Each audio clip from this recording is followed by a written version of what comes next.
Emirembe giyise abaana bazannyanga n'okuyimba obuzannyo nga ku muceere n'ennyama olyawo ki okulaga emmere gye bandyegombye okulya ebawoomera. So nga n'omulembe guno abaana ddala ab'omu bibuga ng'era be basinze okulya obubi mu ngeri ebateeka mu katyabaga baliko emmere n'ebintu bye baagala okulya. Ba-marketeers bakimanyi nti children, influencing children will determine the consumption patterns.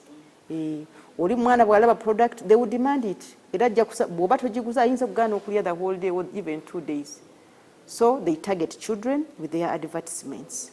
Okulaga nti omuntu ali cool oba alya sausage oba anywa kako kati nga balaga kaliko erinnya lyo. Muno mulimu ebintu nga chipsi, sausages, soda, keeki n'ebiringa ebyo. Emmere eyo oba oli awo yandibadde si ya mutawaana eri abaana naye obuzibu bwe buli be baana obutakozesa mubiri nga wadde bamaze okulya ebintu eby'ekika ekyo.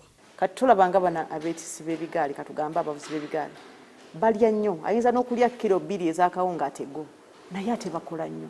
They don't become obese, they have more muscle than fat and they are healthy. Naye kati ojja kulya sausage gizo 3 onywireko ka ice cream ne yogati odde mu ntebe webake odde kuki ku video game. So yes, that lifestyle is not safe. It is dangerous. Kinagamba nti olumu kiva ku baana okukulira mu maka gatalina we bazannyira so nga ne ku masomero tekukyabeerako bifo nga bisaawe abaana we bandizannyidde. Abantu bava mu kyalo najja mu kibuga. Mu kyalo nga wali wanene abantu batambula okukima amazzi abantu bagenda okulima n'ojja weezinga mu kazigo. Nga toyina oyina like 2 meters in front of you if you're lucky. Kati nga awunoozaalirawo abaana bo. N'omutwala mu ssomero ng'ekizimbe kyalimu nakyo kiri ku a very small piece of land ka structure katono nnyo tewali n'abaana we bazannyira. Edda physical activity kyalinga it was part of the curriculum. Okwo kwavudde nadda ku TV zagamba nti nazo zikoze kinene mu kukosa abaana mu ngeri eno. Bajjako emize ng'okunywa sigala n'okunywa omwenge olw'obulango obusikiriza okukola ebintu eby'ekika kino. Abaana batandika okunywa omwenge nga bakyali bato.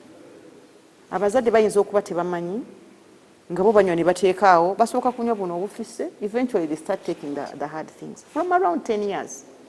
Abalala abazadde bennyini be bawa abaana omwenge oli nti omwana bwe bamuwa bbiya awonya obwoka. Sigala y'omu ku bivaako endwadde ez'olukonvuba ezisinga obungi kyokka ng'oggyeko kubiyigira ku mikwano gyabwe bayigira ne ku TV ne mu firimu ze balaba. Era ku nsonga y'emu agamba kuno abaana bayigiddeko nnyo ensonga z'okwegatta nga bakyali nga bwe bakulira olumu babeera balina ebirwadde ebyakwatanga abantu abakulu. No, I saw it myself. Nakiraba imulagaawo. Omuwala yajja myaka 25 ng'alina cancer of the cervix, not beginning but advanced. When nga tewali kikyasoboka kukoleka. Naye that means yali sexually active much earlier. N'afuna this virus within 10 to 15 obulwadde buba butandise. So abaana bali exposed much earlier ku risk factors ez'amaanyi kyova olaba nti tulwala mangu era ne tufa mangu. Bw'ati agamba abakulu nga bwe bakubirizibwa okwegendereza mu ebyo bye bakola okulya n'okunywa ne mu baana bwe kyandibadde nti kubanga omutawaana ne bwe guba tegweyolesa essaawa eyo ebizibu bye bafuna nga bakuze biyinza okuba nga biva ku ebyo bye baayitamu nga bato. Irene Namyalo, NTV.